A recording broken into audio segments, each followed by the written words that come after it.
Namaskaram to all of you. Uh, Wherever you are, namaskaram to every one of you, but here we are in Arizona. I think it's been a long time since I came to Arizona, and there are more than 100 people. So, wonderful to be here with you. I can't see much of you because you're masked and cloaked and good.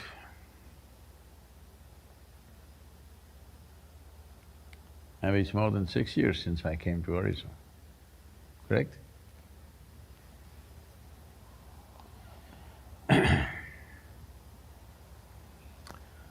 Well, as the last 2 days, the news reports are churning out statistics which shows that both in India and United States and Europe and China and South America, the virus is on the rise, second coming. So, United States still leading in these terrible statistics of daily nearly 1,000 people dying, similar number in India, Brazil right behind. Well, this is a test of who we are almost, it's like that. And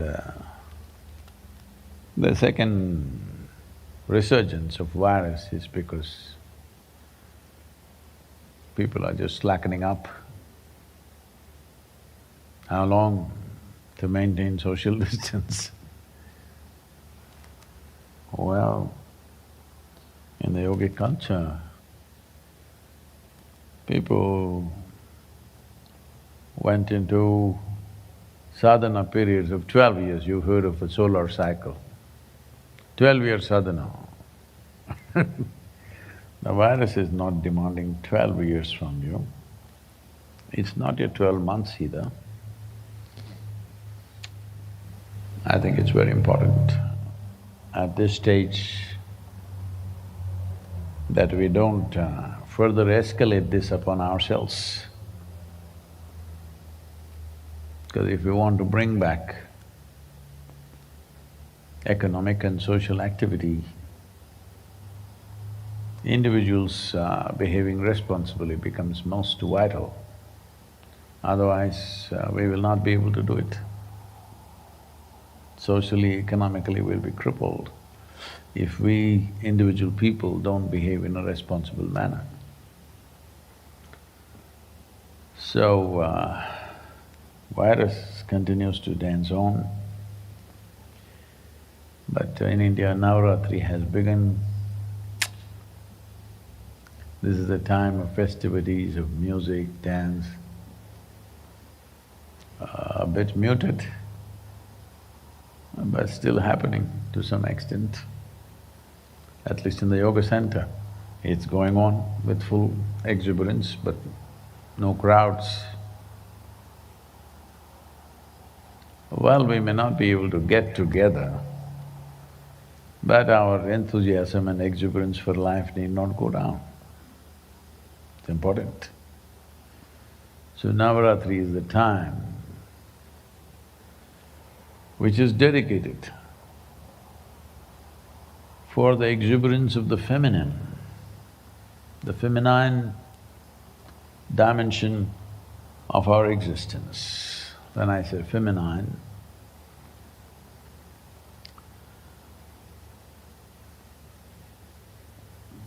physical world can only exist between polarities. Day and night, darkness and light. I'm not able to handle very bright lights for various reasons. And masculine and feminine, male and female. Male and female is a manifestation of the qualities, not a quality by itself. Well, today, in many parts of the world, people are getting confused whether they are male or female. Ladies and gentlemen, and those of you who not made up your minds yet, because it's become a question of confusion, am I male or female? Because male and female is only a manifestation of the fundamental qualities of masculine and feminine. So when we say masculine and feminine, we are not talking about the gender, we are talking about the basic qualities in existence, the polarities. It could be sun and moon, it could be day and night, it could be light and darkness, it could be sound and silence. Well,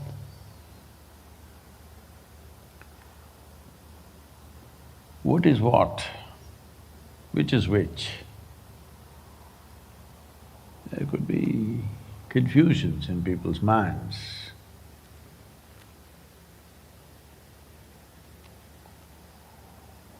What is sound, what is silence?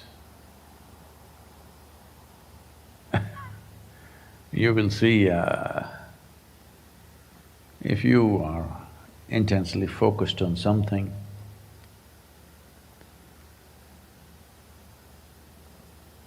somebody else around you is chattering away, you will find they're making a lot of noise, you will feel that way. But they think they are speaking in silence. Happens? Happens or no?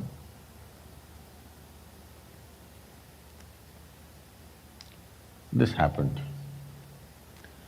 A lady went to her doctor, gastroenterologist, and she said, "Doctor, in the last 6 months, I've been having this problem of excess gas and I pass gas. But fortunately, it never smells and it's always silent." The doctor looked at her and wrote a prescription, gave it to her. She saw this and said, "But you have prescribed nasal drops." He said, "Yes, first clear your nostrils, then we'll work on your ears."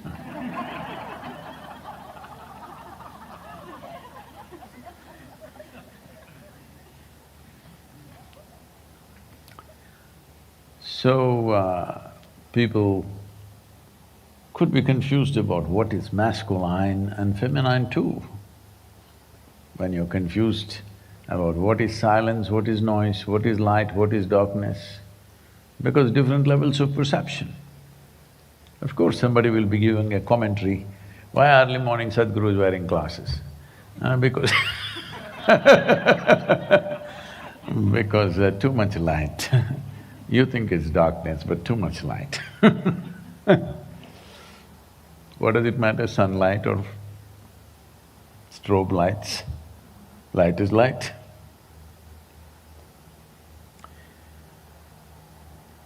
So this is the time of the feminine. Post-autumnal equinox is the time of the feminine.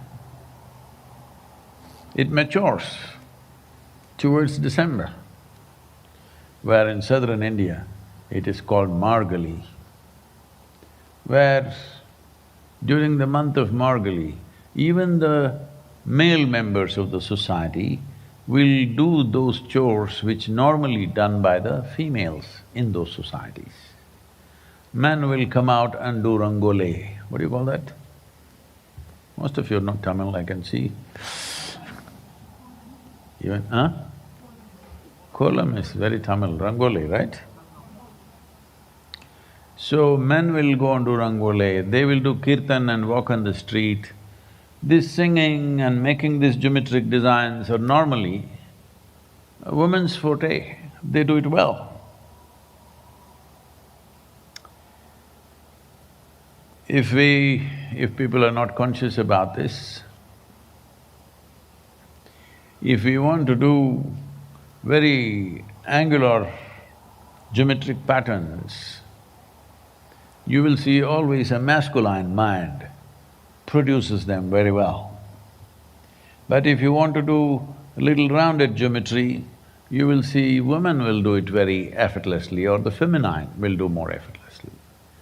It is wrong to identify masculine and feminine with male and female, though feminine manifests as female, masculine manifests as male, because when you take individual persons, when you take individual people,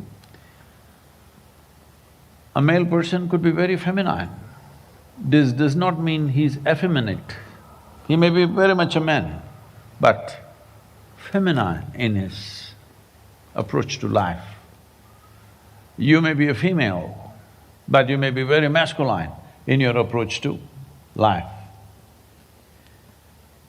So this part of the year naturally supports the feminine, and the societies have worked to establish the feminine consciously because masculine asserts itself without much encouragement. Feminine needs support to assert itself, otherwise it moves into the background. In any given society, if feminine moves into the background, they will become conquerors. That means their life, they will sit on an empty shell of life. They'll conquer the whole world and they find they have no taste of the world. This is the plight of the masculine. They will reach the top of the world and they feel miserable right on the top. So, bringing feminine consciously into your home, into your culture, into your day-to-day practices is very important. So that is what Navaratri is about, 9 days or 9 nights rather. It's all about the different devis Some of them very gentle and wonderful, some of them are fierce, some of them are terrible, some of them are horrifying. As I've said probably in the previous darshan or somewhere, this is the only culture which worships women who bite your head off. Hello? Married people?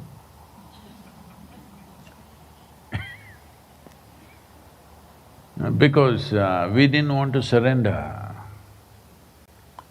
One's intelligence, brilliance, genius, other competence, capabilities at the altar of good behavior alone.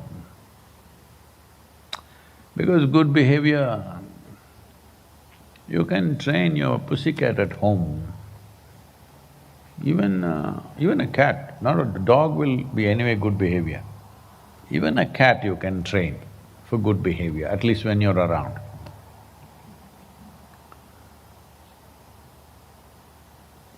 But in the making of a human being, the most important thing is that a human being blossoms into their full potential. Good behavior will give you social access. If you don't have good behavior, society will reject you, but life will not reject you. If you are the only person on this planet, how you're behaving, nobody would be there to tell you what is good behavior, isn't it? Because there are other people, it matters to them. So as a consideration, you behave well. But as a life, it means nothing. As a life, what matters is, this life blossomed into its fullest possibility. So these 9 days are about that, and the 10th day is Vijayadashmi, that means it's the day of victory. That means you blossomed full on. So the culture created a whole series of processes and rituals and many other devices so that you go through this properly. You will not be conscious that it is Navratri, so they told you to fast. So if you're fasting, you will be very conscious.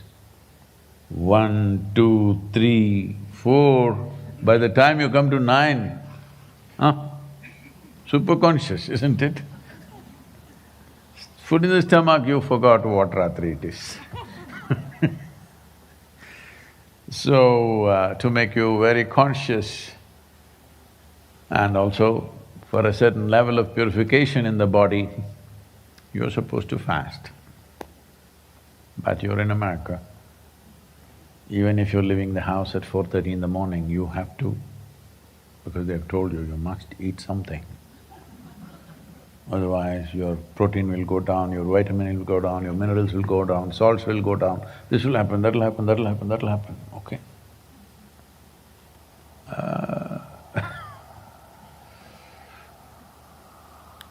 That's not the way life works. Today, a lot of research, recently these research papers have been published, how breath is related to your mental status and your sense of experience of life. Well, we've been saying this for thousands of years, but it's not written in the high school textbook, so it can't be true. Why I'm saying this is, I've been saying this for a long time. I remember particularly, I think this was in… yes, it was in Hyderabad. I was teaching a program way back, I'm talking about 35 or 34 years ago maybe. And I say, see, there are 5 manifestations of prana, which are pranavayu, sambanavayu, apana, udana and vyana. The pranavayu is in charge of both your respiratory action and your thought process. So if you breathe right, naturally your thought process will be in a certain way. Then I have a psychiatrist who's… I am on the couch, but he's in the program. Big argument, how can you say this? What is the basis of this? How can thought and breathing be connected? I said, see, you breathe this way for 3 days and see what will happen to you. He said, no, that is not science. Science means you should have read it in your high school textbook. What is not in the high school textbook cannot be in the universe. One big argument that day. Today, recent studies are saying that the neurons which control and moderate your breathing also control and moderate 3 fundamental aspects of your alertness, your wakefulness and your anxiety. But now it is coming from a university.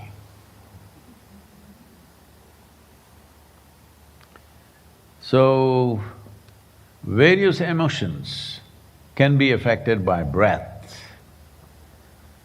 How we breathe can influence our emotions, declared.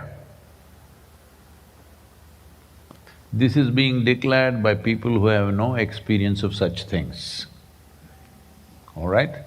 They found chemistry, neurons, this, that. Slow breathing activates the vagus nerve, which calms the body. Heart rate slows and becomes regular, blood pressure decreases, wow! All discovered just now. Just like Columbus discovered America, when millions of people were living here, and Vasco da Gama discovered India, and maybe created all of us.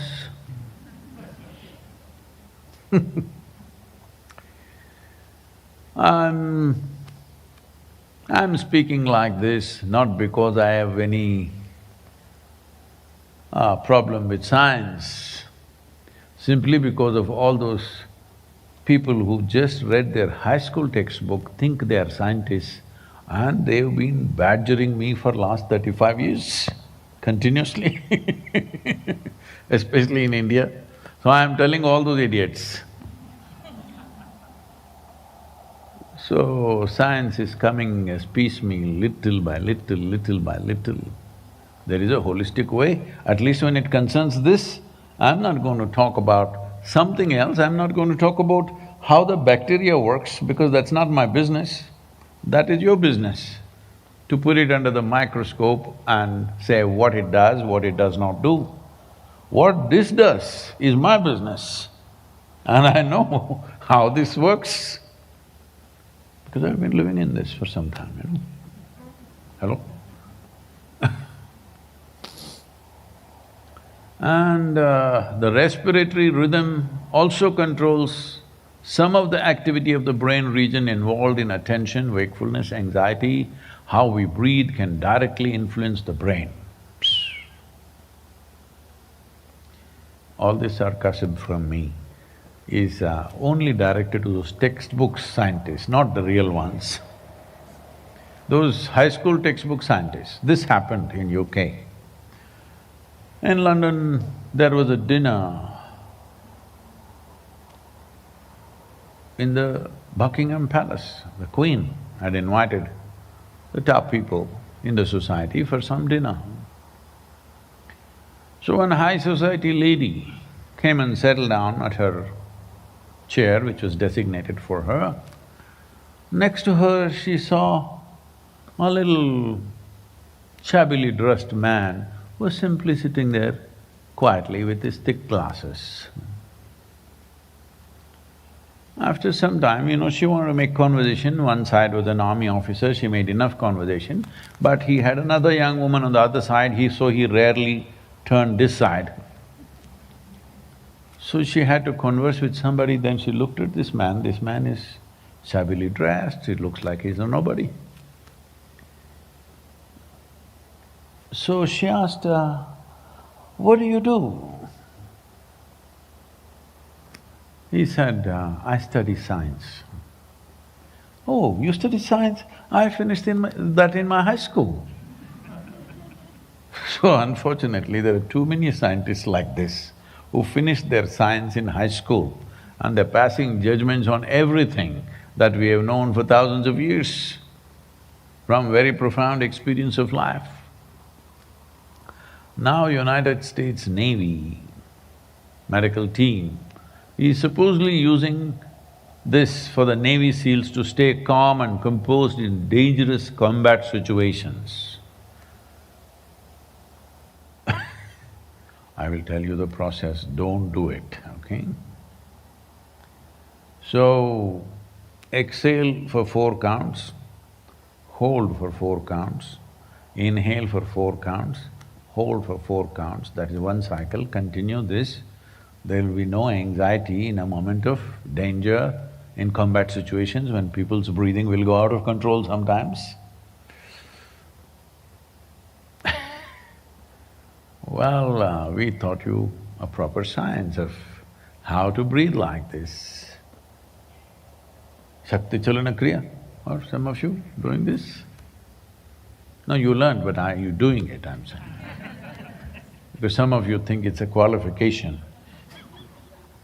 I did inner engineering, Sadhguru.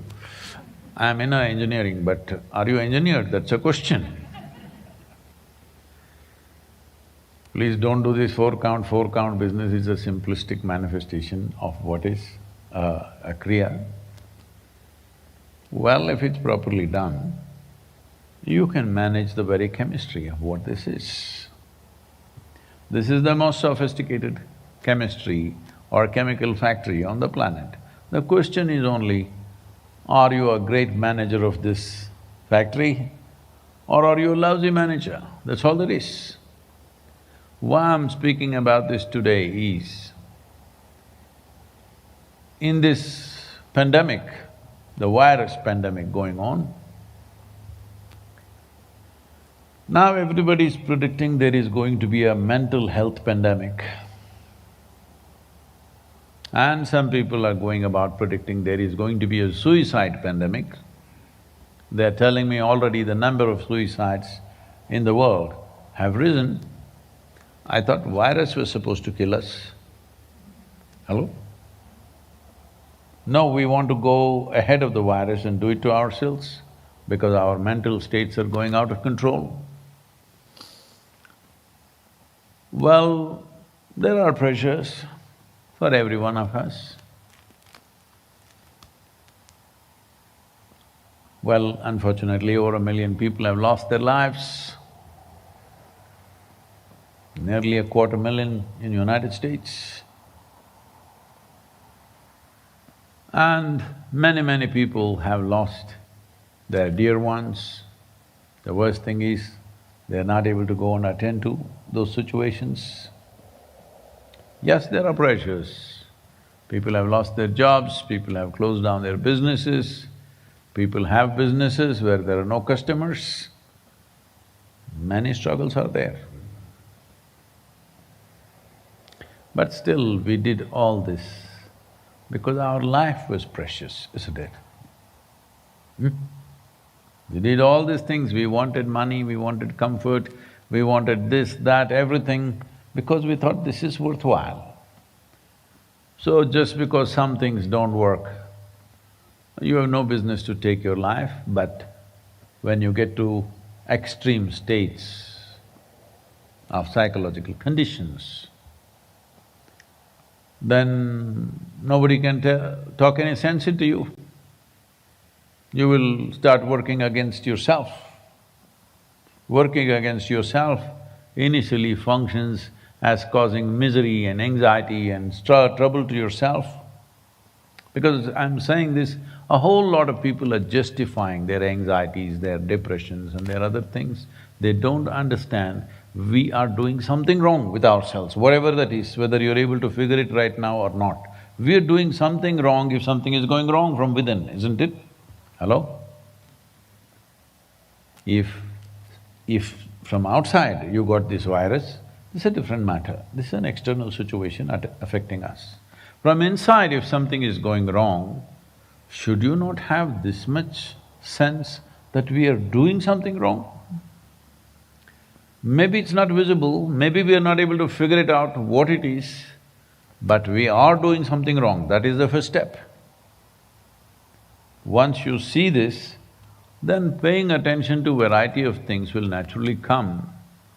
Now, no more an ignorant yogi like me telling you, if you learn to breathe properly, you will be physically, mentally well, not from see how I am? Now it is coming from top universities in the world, people who have PhDs and PhDs and PhDs, they are saying it, so at least now you must start your Shakti Chalana Kriya. That means you're still part of the virus pandemic, but at least you're not part of the mental health pandemic. For sure you should not be part of the suicide pandemic, it should never happen to you. To you and anybody around you, you must ensure such things don't happen. See, all you have to do is breathe right, they're saying. Not me, they're saying. Qualified people. I don't know how anybody got qualifications of life except by living in a profound manner. By studying a book, by looking into your microscope, by analyzing this and that, you don't get qualified for life. Only by a very profound experience of life do you become qualified for life. This all of you can do, nobody to stop you. But we are looking at all the wrong things, we think something else is happening. We think because of the virus we are mentally disturbed. No. We are mentally disturbed Virus is exposing you. Yes. Economic conditions are exposing you. The losses that we are facing, every one of us, is exposing you. It's not that suddenly you became like that. This may sound very cruel, but I want you to look at this properly. Because suddenly virus cannot cause psychological conditions in you.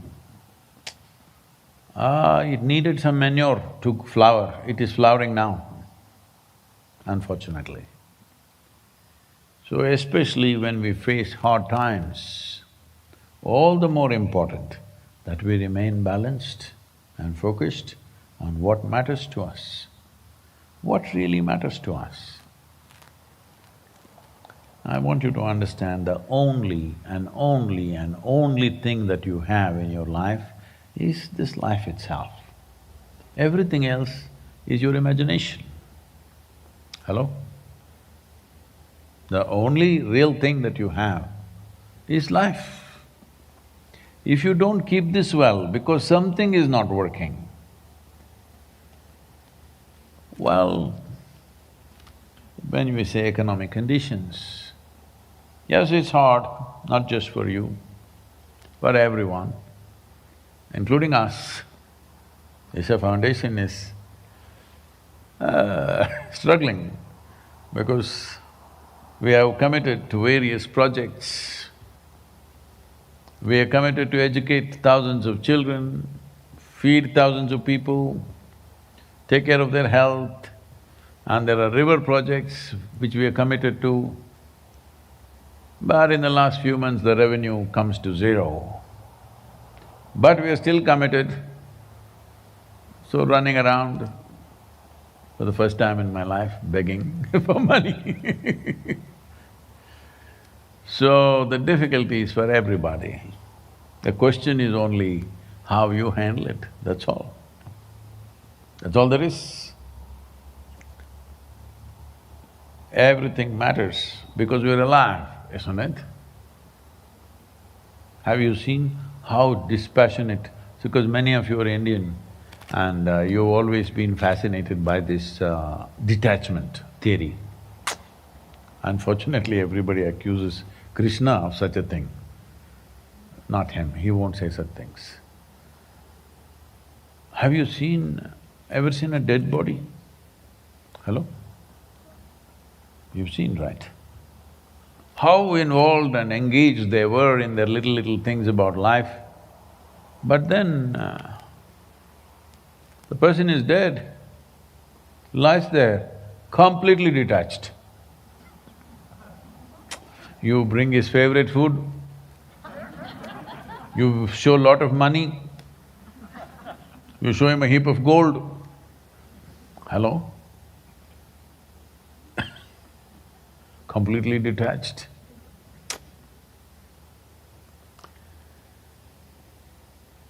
You must understand this. This is the time when you're alive, which is not a very long time, believe me, unless you're miserable. This is the time for engagement, involvement. With what? First with this, that you're deeply involved with this life. You don't live casually, you live profoundly. When you live profoundly, all the other things are insignificant. If they're there, we will enjoy it. If they're not there, we enjoy their absence also. What's the problem? So,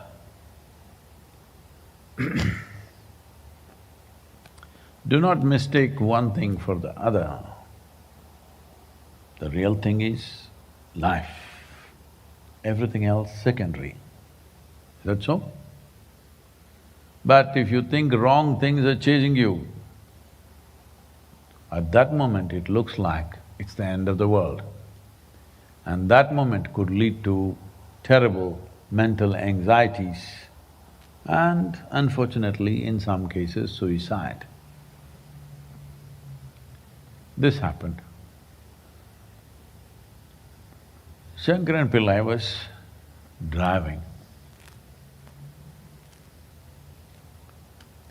and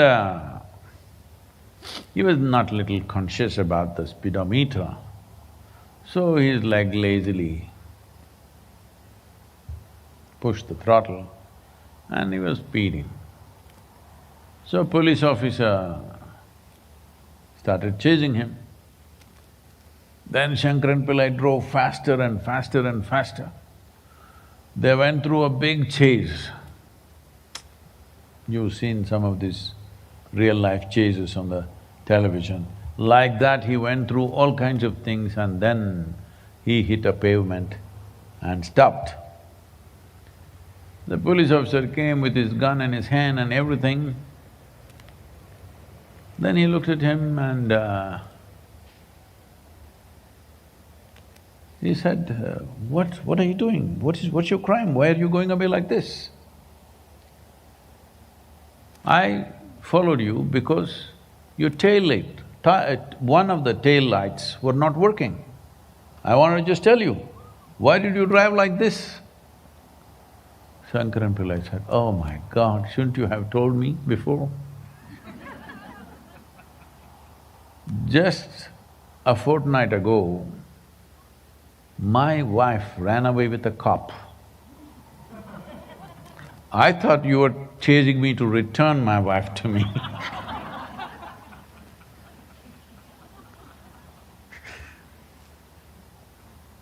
I'm saying, don't imagine things. Most of human suffering, unfortunately, is in their memory and in their imagination, isn't it?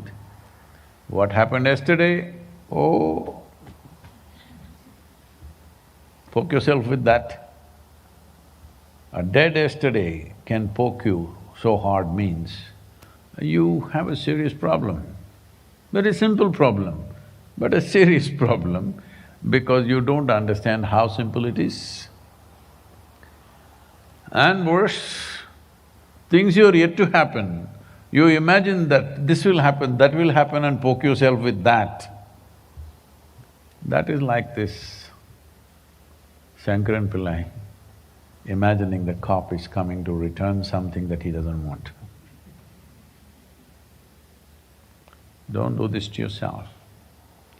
This is the time you must function most sensibly, in a stable, sensible, intelligent manner.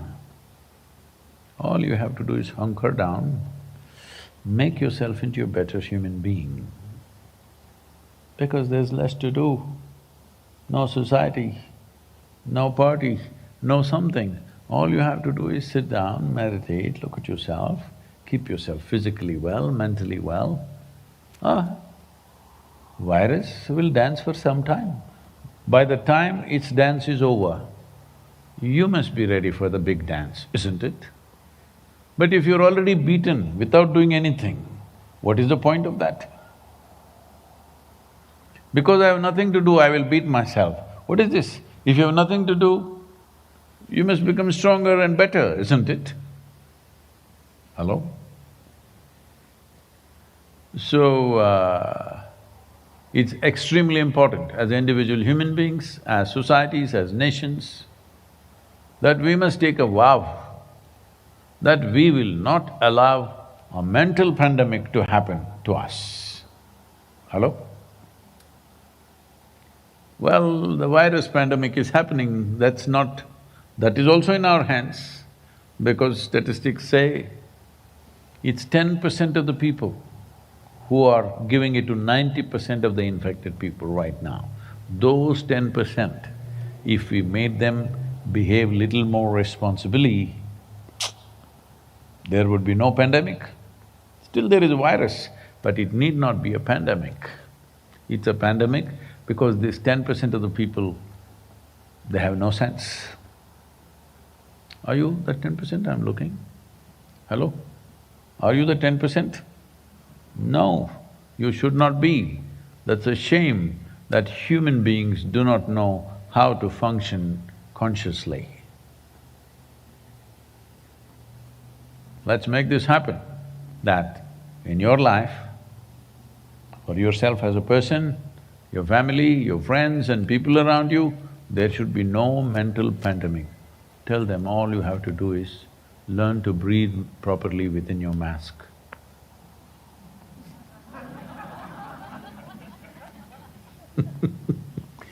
Please, if there are questions.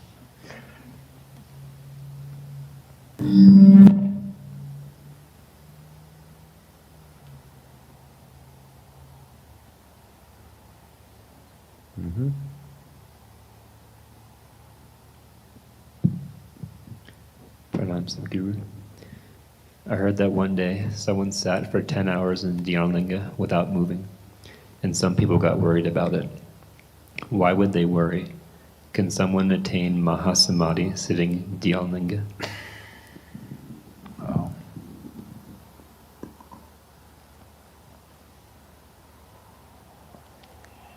Well,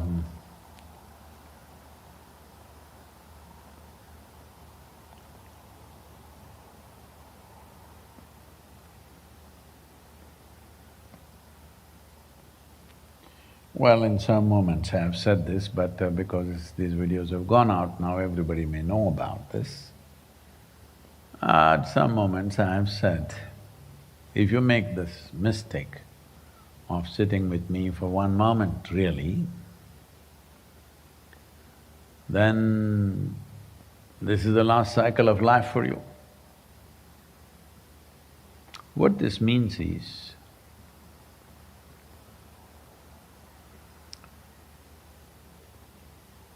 this is not just about me. This is what a guru means, because his energies and his way of being is committed to liberation, not for something else. Other drama you do because you're living in the world. If you don't do some drama of saying, mental health will come, physical health will come, backache will go, this will go, that will go, this is all important for somebody who has a backache. Backache is the most important thing. When you have a backache, if I talk about ultimate liberation, you're not going to listen to me, so we talk about that. It's like if you have a little child, to make him eat, you do all kinds of tricks. Hello? Yes or no? All kinds of tricks. You should see the Indian mothers doing tricks and tricks to make their children eat. So, this is just like that, leave those things. The important thing is to move towards liberation. What is liberation? If I lock you up in that room and declare, see, you're liberated, will it work for you? Hello? No. Only if I let you out, you're liberated, isn't it? Right now, do one thing. Do what you want, shake yourself whichever way you want. Let me see, just spill out of your body just for 10 seconds and go back. Hello? Can you?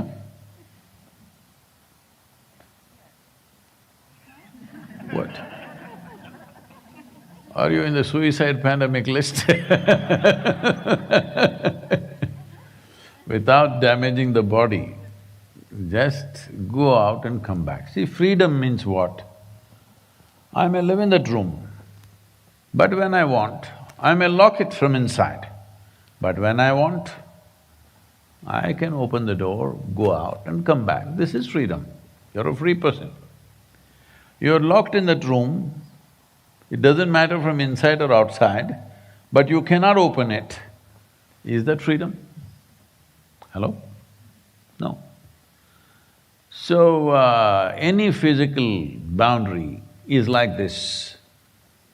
Usually, when I first went into the Coimbatore Central Prison, and we want to do programs, it was very hard to get in, you don't know. It's not only difficult to get out, it's very difficult to get in. You need a certain qualifications which I didn't have. It took me almost nearly 1.5 to 2 years, meeting the superintendent, meeting this guy, meeting that guy, saying, wanting to go and do something with the prisoners. Well, since then, for the last 22, 23 years, it's happening, the programs. But first time when I went in, I saw in the heart of Coimbatore city. Most people probably don't realize this. I was invited to a ladies' club, an elite ladies' club, to speak to them. I spoke to them and we organized a little bit of games outside in the open field that was there. Then I look like this, there's a huge wall behind the ladies' club, like almost 18 to 20 feet high wall. I said, what is this wall? Well, none of the ladies knew. I said, such a big wall behind your club, and what is this wall? Nobody knew. Then when I inquired, they said, it's a Coimbatore Central Prison. It's in the heart of the city. And then I realized that main street in Coimbatore city is called Jail Road. It's not way to the jail, it goes by the jail. Then I said, I thought, who could be inside? Let's go and see. But it was not that simple. It took me over nearly 2 years, I think, 1.5 to 2 years, to enter the prison. When I went inside, the Coimbatore Central Prison has a history of over 136 years on that day, I'm saying, when I went. And it's a large space, maybe more than 150 acres inside the city. Massive rain trees. I looked at these trees, wow, if I want a tree like this in the ashram, I have to wait 50 years or 100 years. Here it is, massive trees, huge space, everything's spick and span, basic of course, but clean, like that. And everything is in order. You know, it's taken me years in the yoga center and in our programs, leave your shoes properly, come on time. Everybody must be there for lunch at 10 o'clock. Why can't I come at 10:05? Can we make… Some people requesting me, putting applications, written applications saying, why can't we make the meal 10:30? If you make it 10:30, they will anyway come at 10:40. 10 o'clock. See, people who are serving the meal, the incredible thing is in the yoga center in India and here also now, in the last 20 whatever number of years, what is it? Some 25, 26 years, every day meal is served exactly at 10 o'clock in the morning and 7 in the evening. Not one day have the kitchen people made anybody wait for 2 minutes. When people who are preparing the meal are doing it on time, the idiots who eat it, they must be on time, isn't it? There is a challenge in preparing the meal for so many people every day on time, but they're doing it. But these people are requisitioning me, can we come at 10:40, can we come at 10:45? If you fix whatever time, anyway they will come 5–10 minutes late, that is their problem. But in the prison, bang on, everything, on the dot. Food is on time, doors open on time, doors close on time, lights go off on time. I thought, this is a fantastic place. If you want to do sadhana, it's a great place and these massive trees, particularly the trees, I dreamed under these trees, wow, if I want a tree like this in the ashram, it'll take 100 years to get this tree growing like this. But here in the prison, it's like this. So I'm saying, prison is a wonderful place, but the only problem is you cannot open the door at your will. That's a prison, isn't it? Everything else may be fantastic, Food may be better, it may come on time, things may happen, they're even opening doors for you. But you cannot open the door and go out. That's a prison, isn't it? The premises and the garden is way bigger than your home, I'm sure. But you cannot open the door. So any physical space, however beautiful it is, if you cannot go out at will, that's considered a prison. Right now, shake yourself and get out, let me see. This is also a physical space. So once you become conscious that you're something more than a body, the longing to go beyond that is a natural process. Then you begin to experience the physical body as an imprisonment. So Dhyana Linga is like a living guru, full on. Only thing is, he doesn't eat and walk. We made him like that so that it's easy to maintain him. Otherwise just feeding such a big guy would be a lot of work. So if somebody sits there 10 hours unmoving, not by intent, they went there only for 15–20 minutes, they thought they will sit, but they sat down, didn't realize time. You do not realize time only when you don't have a sense of body. So you went to sleep, you don't know time, isn't it? 5 hours, 6 hours, whatever number of hours just passed away, like that. Why? Because you're not conscious of your body. Now you're sitting. Sadhguru, you've already reached 6:30. Both my legs are saying that. My back is also saying, so it is confirmed, Sadhguru, it's 1 hour is up. If you did not have a body, I could make you sit here for 10,000 years. What's the problem? Hello? Isn't it? So if somebody is sitting for 10 hours unmoving, obviously no sense of body. Once somebody has become that loose inside, he may find the door. It'll be wonderful for him, but not good for me. Hello? So my soldiers go to disturb his meditation and his spiritual process. Yes because if somebody lives in today's world, oh, already I have faced too much of that. So we have soldiers to make sure you're not liberated. Not in our space, you go home and do it.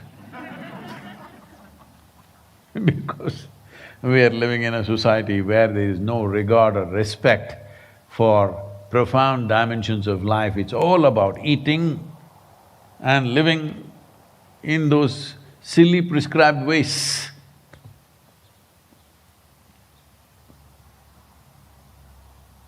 People think, somebody decided not to marry, they think that's very unnatural. See, I'm asking you, do you believe whatever creation made you, do you believe it made you as a complete life, this one? Hello? It's a complete life? Or is it a half a life? I'm asking you. Complete life. So out of… it's reached a certain level of exuberance and joy, and you want to share it with somebody, and of course we need next generation of people, so you married, fantastic. But you're a desperate creature. You think without another person you cannot live. You're a parasite. Hello? So if you don't do this parasite stuff, people think you're unnatural. I think for a full-fledged, evolved being like a human being who is the highest point of evolution on this planet, being a parasite is unnatural, isn't it? Out of your joy, two people came together, you understand your responsibilities. You also understand, though it's a lot of trouble, that you must raise one or two children, because otherwise there'll be no people in the next generation. Hello? Right now we can slow it down, it's too many people. But I'm saying, it is not out of compulsion that one should come together. Out of responsibility, one can come together, isn't it? So like this, everybody is going on declaring everything unnatural, so that all subtler aspects of life will disappear. So, this man who sits in the Dhyanalinga, I was not there on that day, I came to know about it, they called me wherever I was. And then I said, okay, go disturb him. What a terrible thing to do. All your life you work with people because you want them to attain. But if they attain in your premises, it's too much trouble, so you go and disturb them. This is the plight of a 21st century guru. Don't choose this profession, it's so.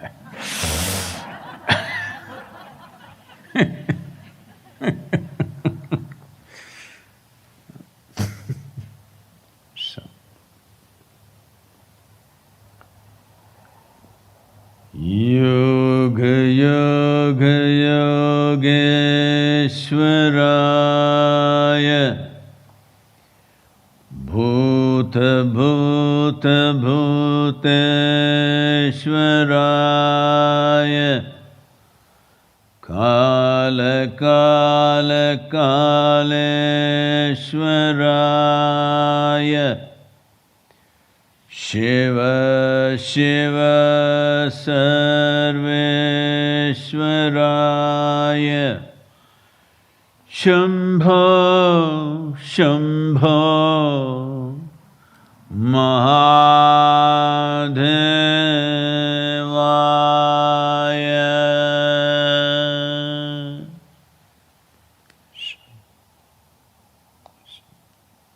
For many of you who are in different parts of the world, we are here in Sedona,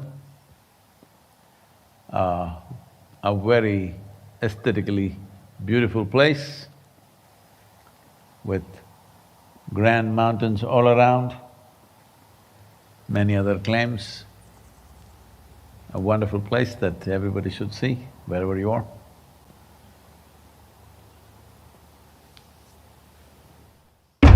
Only when the feminine is on, there is a civilization. Goddess worship or the feminine worship has always been the most fundamental form of worship everywhere in the world. What is being referred to as pagan, all of them were mother worshippers.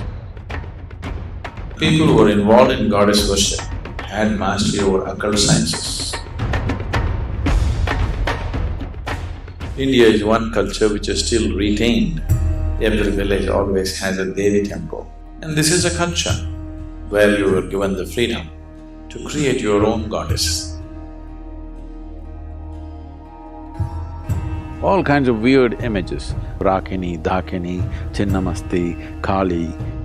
See, if we can consecrate a stone to become a goddess, if a human being is truly willing, why can't we consecrate a human body to become a goddess?